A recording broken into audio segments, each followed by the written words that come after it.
Jesus never says, hey, someday it's going to be Christ in you, the hope of glory. But Paul says there was a mystery that was shut up for all time, but has been revealed to us through Gentiles. Christ in you, the hope of glory.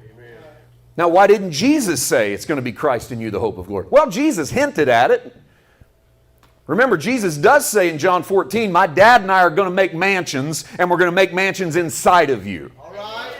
Sometimes we miss that because we've got mansions being built just over in the glory land. Someday when I die, I'm going to get up there where I got a big mansion and a white picket fence, and I'm going to live in heaven with all my dead dogs and cats, and I'm going to get to run around and see all those I knew before. And listen, I'm not discounting that heaven's going to be a beautiful place. I'm excited about what God has for me on the other side. But I don't think that what Jesus meant when he said, I go to prepare a place for you was, I've got my cosmic tool belt on, and I'm going to go up to heaven and start hammering away at your mansion, and then when I get it done, I'm going to come back and get you and put you in your house. No, what Jesus was saying is, my Father's going to make his house inside of you, and I'm going to live in there with him.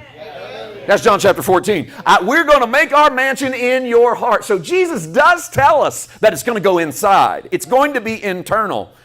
And yet we still are more infatuated with the external. Even to this day, we're more infatuated with what you can touch and what you can hear and what you can see and what you can smell and what you can taste than we are with, hey, he loves me. He's in me. He's real. It's why when Thomas says to the other disciples, hey, you guys may have said you saw resurrected Jesus. I didn't see resurrected Jesus. I'm not going to believe in a resurrected Jesus unless I can put my hands in his nail scars. Remember that? So about that time, Jesus comes walking through the wall. All right. Looks at Thomas and says, here. Now, but listen to the finality of this, though. Jesus says, here, go ahead and put your hand in there. And he opens his robe up and says, put your hand right here where they pierced my side. He goes, you're blessed because you get to do this. But you're more blessed if you'd have believed without it. Hallelujah. Think about that. You know why that scripture's so important? Because Jesus is speaking ahead to us. Because every one of us goes, boy, I wish I could do that. I wish I could put my hand in the nail-scarred hand of Jesus. I wish I could put my hand in the spear-pierced side. That's an old covenant mindset.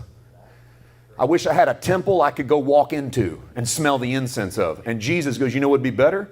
What if you believed you had one you couldn't walk into and smell the incense of? And yet you still believed that my Father was as good in that invisible temple as you think he was back in that visible temple.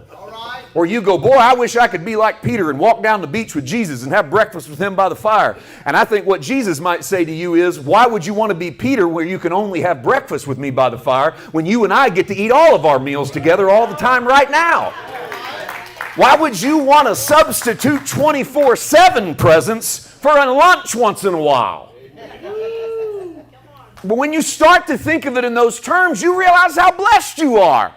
To say, I don't just go meet Jesus on a Wednesday for hamburgers. I know who he is and who I am. I have the presence of him in me, and I am in him, and he and I have this union. That's why Jesus says, I've told you everything there is to tell you. By the way, I have a bunch of stuff to tell you I can't tell you. All right. Because what Jesus means when he says, I have a bunch of stuff to tell you that I can't tell you is, there's coming a presence of the Spirit that's going to reveal them to you. So, when you read something like the Apostle Paul, just remember, what you're seeing is the end result of what Jesus promised. I'm going to tell you more stuff than what you're reading in Matthew, Mark, Luke, and John. I'm going to tell you deeper stuff because there are some things that I cannot explain to you until I go to a cross and die and am resurrected into a new reality and ascended and seated at the right hand of the Father until I descend into my church through the wind of Pentecost. When that happens, I'm going to open all things up to you.